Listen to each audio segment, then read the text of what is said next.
evening. Welcome to The Future is Female. This is the show where we find the extraordinary in every woman.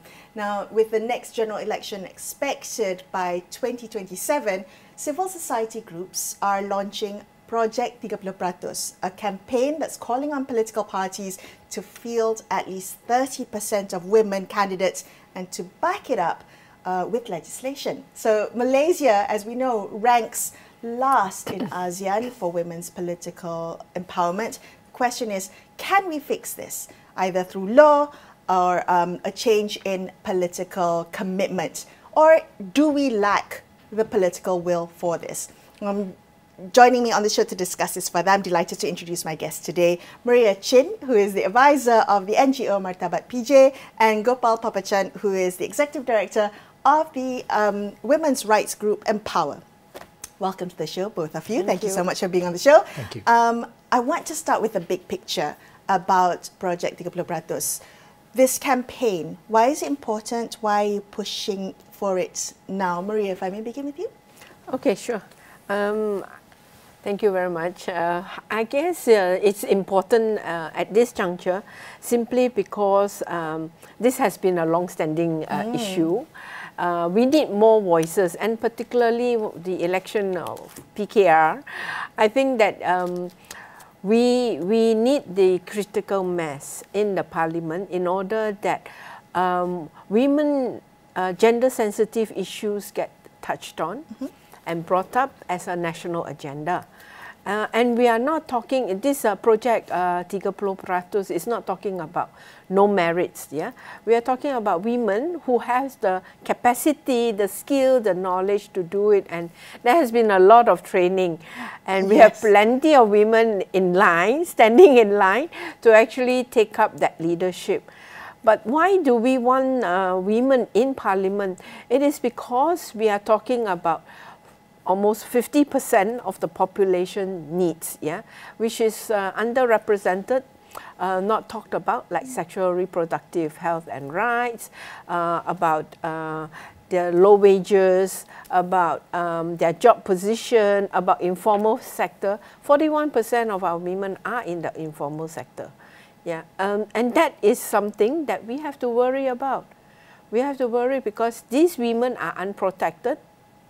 No EPF, SOCSO, and all the statutory benefits, and it's about time that we actually look into their needs so that we can build an economy that is more resilient. For sure. Thank you, Maria. Gopal, this question of increasing women's representation in politics, in office, has been long-standing. Maria mentioned that. What makes Projek30 different? Why are you pushing for it now, in the lead up to GE16? Well, again, thank you for having us, Melissa, and thank you to Astro AWANI in highlighting Projek30. Why now? I think because it's urgent. We are not heading in the right direction. As Maria said, women and girls make up 50% of the population. And women and girls are everywhere, in sports, in culture, in science, in education, and so on. But in politics, where it matters, the power imbalance is quite dismal. Women make up 13.5% of parliamentarians. 12.2% of women are in state assemblies. Less than 20% are in local councils. Wow. And when you look at our commitment made to the 1995 Beijing conference of at least 30%, that was in 1995. This is 2025. Wow. It's 30 years down the road. So really, if not now, when? And it's not as if this is new. We are standing on the shoulders of civil society that have struggled to do this going forward. But many of them are tired, have become exhausted. And what we did is basically, folks, let's regroup. So last year we pulled together a bunch of civil society from JAC, from BERSE, from CSO Platform for Reform, had a conference on the 23rd of November, and then launched that. So now we are saying to the political parties, look, if the next election is GE16, 2027, 2028, you have time. Start working at it now. okay, it's not such a great push to have from 13.5% to at least 30%. That's a flaw, by the way. Yeah. So really, and then if you look at our global standing, our global position, you said about our position in ASEAN. It's dismal, isn't it? It's quite embarrassing. dismal. We're hosting the ASEAN Summit. Exactly. Yeah. And so, you know, in the global context, we are 114 out of 146 nations. So we're in the bottom quartile. We are doing well in 3 out of the 4 measures. Okay. The three measures we're doing well is education, health, and economic participation. But in political participation, we are 134 out of 146 countries. So we are 13 places from the bottom. I mean, if you say we are second last in ASEAN, we are 13 places from the bottom globally. So we have to do something now. It's urgent. Yeah. So I sense your urgency, and what I'm also getting from this campaign in terms of the frustration over the lack of progress is that you're pushing for a legislated quota. So it's no longer just getting the commitments from the political parties. That cakap is not good enough anymore, right? You want you want real legislative change. Talk to me a little bit about why you're going beyond voluntary commitments and pushing for legislated quota. It seems like a big radical step, but is it really, Gopal? Okay, well, I mean, the answer sort of like lay in the way you crafted your question. It's 30 years down the road. we've had the opportunity given to the political parties to do something. They have tried, okay? So the good and great late Badawi put in place some policies in 2004, put it into the 9th Malaysia Plan, and then had a 2009 Plan Tindakan Wanita, pushing for 30% in Parliament, both houses, and then in the state assemblies as well. Wow. So, but it was all based on voluntary, you know, stepping up by the political parties, and they haven't stepped up. They lack the political will to make that change, all right? With the PH manifesto in 2017, they said they would, you know, push for that 30%. However, here we are with 13.5% in you know, 2025. In fact, right after the election in 2018, it was close to 15%. So we dropped down a notch. And if we are heading in that direction, it's the wrong direction to be heading in. So we need legislation. And it's not new. More than 60 countries around the world have done this. 60? 60. More than 60 countries around the world have done this. Okay? Let me give you some examples. Mexico put in a parity law in 2014. By 2018, they were between 40 to 50% in both houses. Oh, wow. Costa Rica, all right, is 19 places in the Global Gender Gap Index. They have got something like 40 to 50% also. South Africa does not have the law, but has a voluntary mechanism, but they drove it and they pushed it. There are 18 places in the Global Gender Gap Index. Okay. Let me bring it to our neighborhood, Timor-Leste. Timor-Leste, a brand new country, put in a 30% law, and they have 33.6% women in their parliament. Wow. So yeah, I mean, these countries are similarly tiered development to Malaysia, middle-income countries. It can be done for them, why not for us? Yeah. Maria, can I ask you why the 2/3 gender rule instead of a 30% quota? I mean, is there a reason why the idea is to have a max cap instead of a straightforward 30% minimum floor? I think, well, I'm not sure whether we are capping at 2/3. Okay. Yeah. So any gender, right? So for instance, it'll be a cap of 2/3 for any gender, so it's equal on both sides. At least, I think we want at least 30%. Yeah, at least. Why is because of the critical mass that we are talking about. And we've been talking about political will for the past 30 years. So I think that, you know, this is actually setting the structure, the procedure, and also the commitment of legislators to say that, you know, it's not about political will now. Yeah. You just have to do it.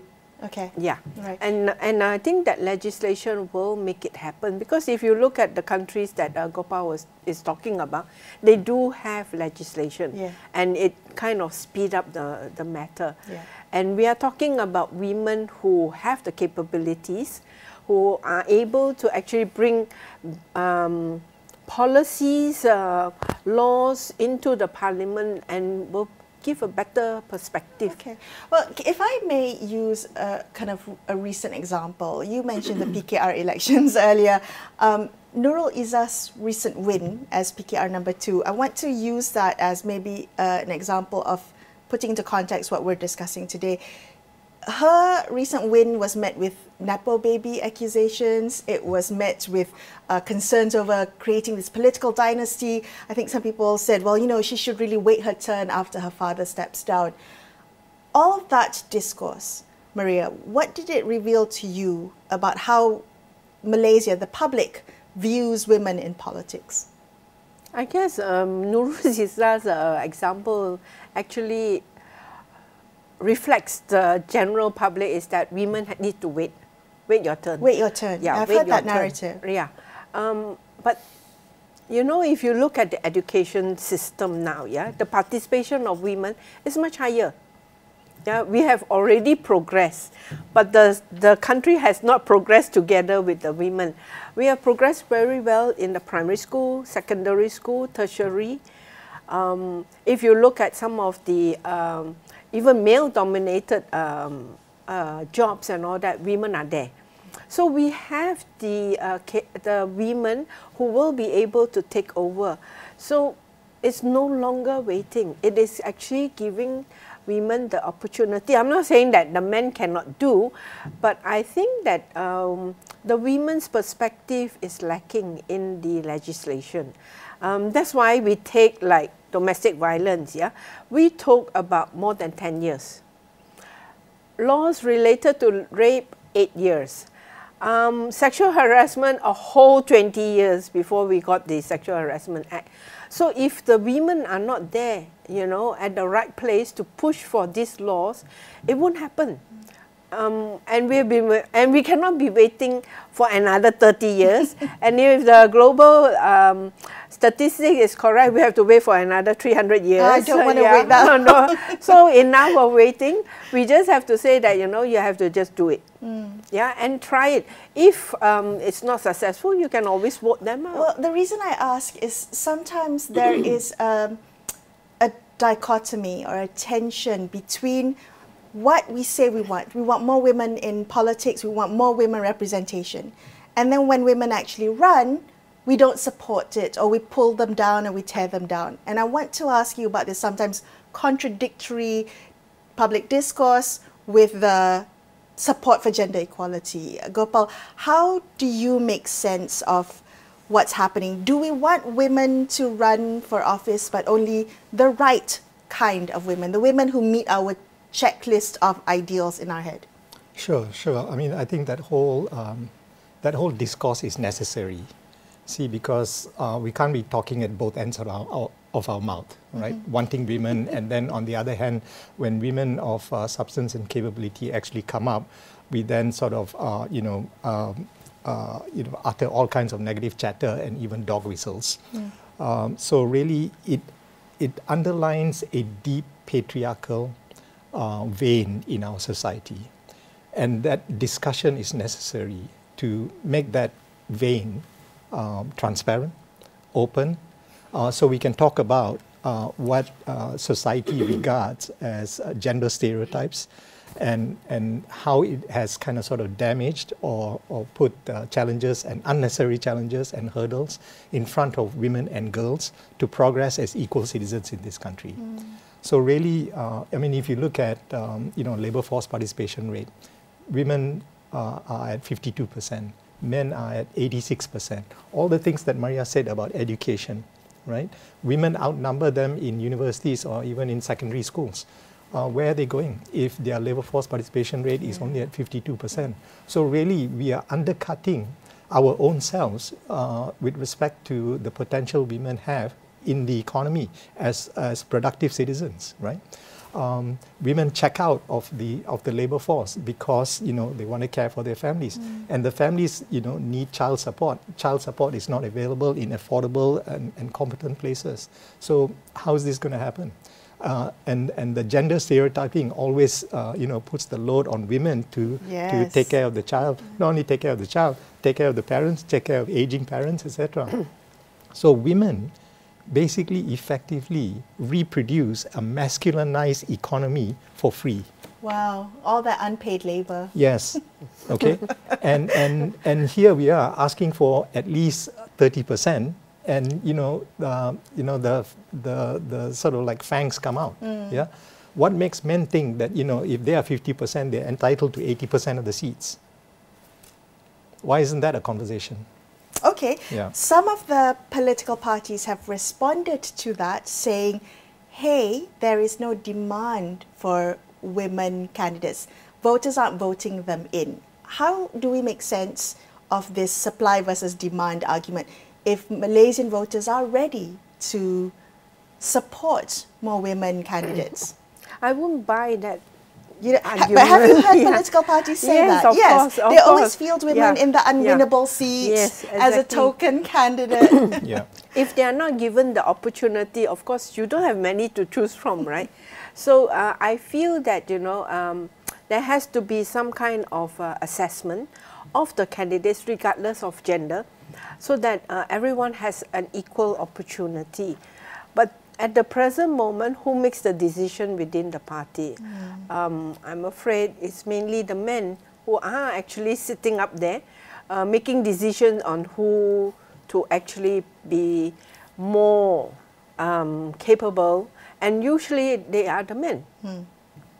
So I think that if you were to put women, and it can actually start from local council, right up to the top. When you have those kind of opportunities, women will show everyone that we can actually do it. See, if you look at the women in parliament, they are not low performers. Yeah, they are pretty good so far. Of course, you can comment on some of the policies and all that, but they are vocal and they are dedicated. But they are not enough. We went backwards. 2018, we had 32 women there. Now we are 20 women. So we are going backwards instead of going forward in terms of the number of women MPs in parliament. And that's why it takes so long for, we have actually, we meaning the civil society has drafted a Gender Equality Act. But where is it now? So it's 5 years, 6 years down the road. And does that mean we have to wait for another 10 years before the Gender Equality Act actually happens? And there isn't that many MPs supporting Gender Equality Act, except for the women. Oh, why is this not a bipartisan, gender-neutral issue to support, Maria? I guess it's the fear that, you know, of losing the power. And I think that that is a misconception that gender equality means, you know, more women coming in to take over the places, but it's not. It is actually for everybody. And it's not just about women and giving only women, and therefore there is also this misperception that if we give a gender equality, it's all about women and it's biased and things like that. But it's not. We are talking about men and women to be given a fair opportunity in jobs, in the digital economy, in welfare, in the health. Even now we are aging society and all that. We need to give everyone an opportunity to grow. And somebody has to say all these things. And I think that if we look at the Gender Equality Act, it is actually putting into place what is fair and what is good opportunity, fair opportunity for everyone, so that it's not for men or women, it's for the country, for the country to actually grow together. So are you also seeing, because I know Empower has started talking to political parties, are you also seeing this if I may call it pushback or misconception that gender equality means that they're going to lose more power. What are you hearing from them? Are they open to the issues that you bring forth, or even Project 30? I mean, great question. And we have started, walking the talk with the political parties. It's been difficult to get appointments, but we've met 4 political parties so far. Okay. And all the sound bites that they give us has been encouraging, actually. They do not push back on Projek30. They buy into it. The women, buy into it from the get-go, even before we you don't even have to sell it to them. We don't have to say it. They express a concern about male hegemony within the political party and about candidate selection. Okay, so we learned a bunch. One, they are sympathetic with the Projek30. Secondly, it's about leadership. Really, the parties that have made progress with the 30% and with women have leadership that have realized that they have women that are equal citizens, that have a right to stand as much as men, and are capable, and so foster them. I would sort of point to parties like DAP that have actually made 30% a policy statement for the next election. PSM has also, come out and supported the campaign. Right. Their candidate for IA Kuning, although lost, was Bhavani, a woman, right? So, so other parties can step up with respect to exercising that leadership. The women within their organizations are looking to them for that kind of leadership. Okay, and you have to ask yourself, why is civil society talking about this and not the political parties, all right? And when we talk to the women within the political parties, they said they need our help. Okay, they need an outside force. They need outside force, they need civil society to beat the drum, as it were, to bring this conversation to the head. And do away with myths like there is no demand for women on the ground. That is a myth, I agree. That is a myth created by the male stereotype within the male-dominated political party, right? And many of the women in the political parties are not visible. They're not visible because a lot of them are ensconced within the women's wings. Okay, if you note, political parties here do not have a men's wing. They have a women's wing, okay? So they almost like an afterthought.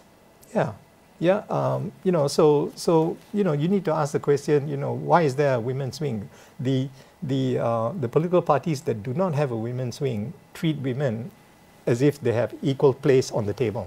Okay. MUDA, PSM, they don't have a women's wing, all right? So, the acting president of MUDA is a woman, okay? So really, I'm not saying do away with the women's wing, but what could start out as a forum for sisterhood could basically become hard walls from which they don't see the rest of the party, and the rest of the party don't see them. Becomes a silo, right? Yes. Yeah. Okay. Well, in the couple of minutes that we have left, I do want to ask the both of you what your takeaway message is. This is such an important campaign, I think, in the lead up to G16.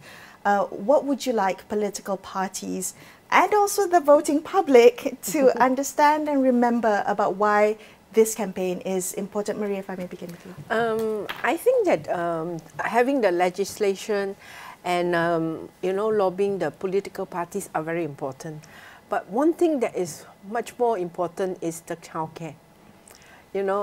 Because if you want women to go out to work or even get involved in the informal sector and all that, you need to provide childcare, and I mean you meaning the government. It has to be a government responsibility, whether it's a community-based childcare where they can actually leave their children there, or babies, or at the workplace. You need it because otherwise women will be stuck in a house to do the childcare, because childcare is very expensive. So if it's subsidized or at least is affordable, I think that more women will actually enter into the workforce and the political arena. Because if you In fact, I spoke to most of the political parties, yeah, the women's wing, and they feel that they have a big challenge joining the political party meetings because it always happens at night. And at night is where they have to send their children to sleep, feed them, you know, take care of everyone before they could actually join. And by the time they finish all that, the meeting is already halfway. So they are not in the decision-making process when you actually. Although most of the political parties say that that's the right time to have the meeting, but you are excluding. Yeah, there are you are barriers. excluding people who can actually give you good ideas, and the people who are being excluded are usually the women. Yeah, so I think that childcare is something that we need to look at. The other one is really to support women when there is abuse.